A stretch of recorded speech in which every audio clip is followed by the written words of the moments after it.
Hi friends, welcome to me వంటింటి నేస్తం. ఇప్పుడు నేను చేయబోయే రెసిపీ ఏమిటంటే బియ్యం నానబెట్టుకున్న పొడి బియ్యం పిండితో ఏ విధంగా పొంగనాలు చేసుకోవాలో నేను చూపిస్తానండి. ఇప్పుడు తయారీ విధానం: ఒక కప్పు మెజర్మెంట్స్తో ఒక కప్పుడు గోధుమ పిండిని తీసుకోవాలండి. అదే కప్పు మెజర్మెంట్స్తో ఒక కప్పు బియ్యం పిండిని తీసుకోవాలండి.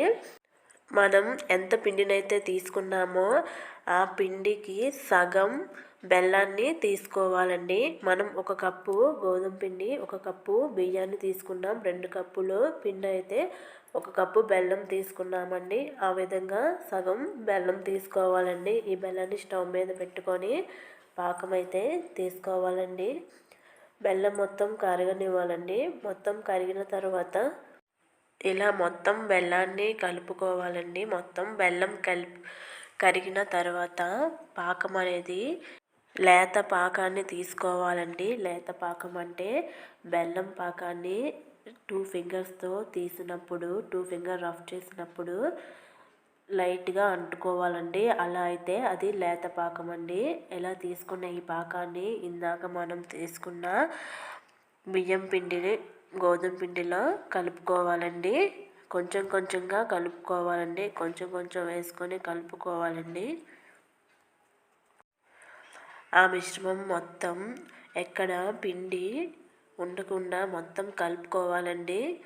ఇలా కొంచెం కొంచెం వేసుకొని మొత్తం పిండి మొత్తం ఎక్కడ ఉండకుండా మొత్తాన్ని కలుపుకోవాలండి. బాగా మొత్తం అయితే ఈ వీడియోలో చూపిస్తున్నట్లుగా మొత్తాన్ని కలుపుకోవాలండి. ఇలా కలుపుకున్న తర్వాత కొంచెం గోరువెచ్చగా నీళ్ళను వేడి చేసుకొని ఆ నీళ్ళను ఇందులో వేసుకొని మొత్తాన్ని మళ్ళా పలుచగా చేసుకోవాలండి.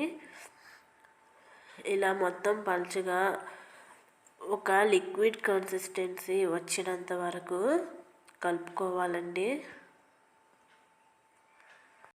వాటర్ అనేది కొంచెం కొంచెం వేసుకొని కలుపుకోవాలండి.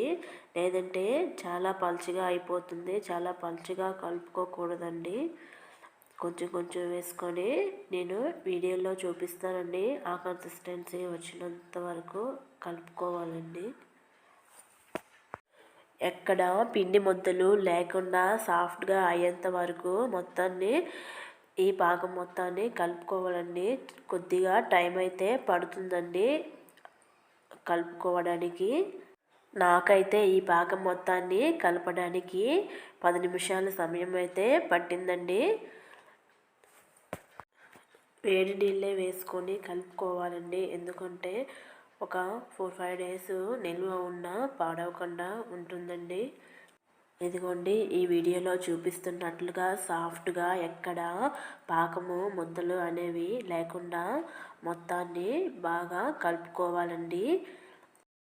ఇదిగోండి, ఇక్కడ చూపిస్తున్నట్టుగా ఈ కన్సిస్టెన్సీలో ఉంటే సరిపోతుందండి. మరి వాటర్ వేయకూడదండి.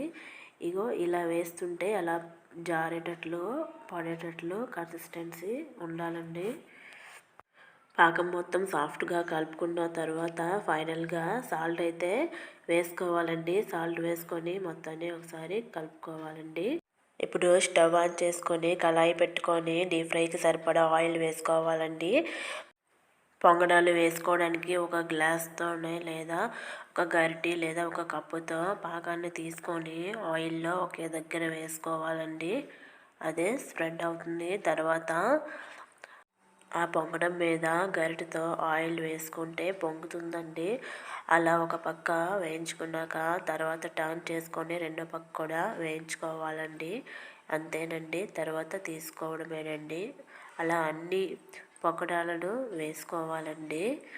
అంతేనండి, బియ్యం నానబెట్టకుండా బియ్యం పిండితో పొంగడాలు చేసుకోవడం. ఈ వీడియో కనుక మీకు నచ్చినట్లయితే లైక్ చేయండి, షేర్ చేయండి. ఇలాంటి మరిన్నో వీడియోస్ కోసం మా ఛానల్ను సబ్స్క్రైబ్ చేసుకోండి.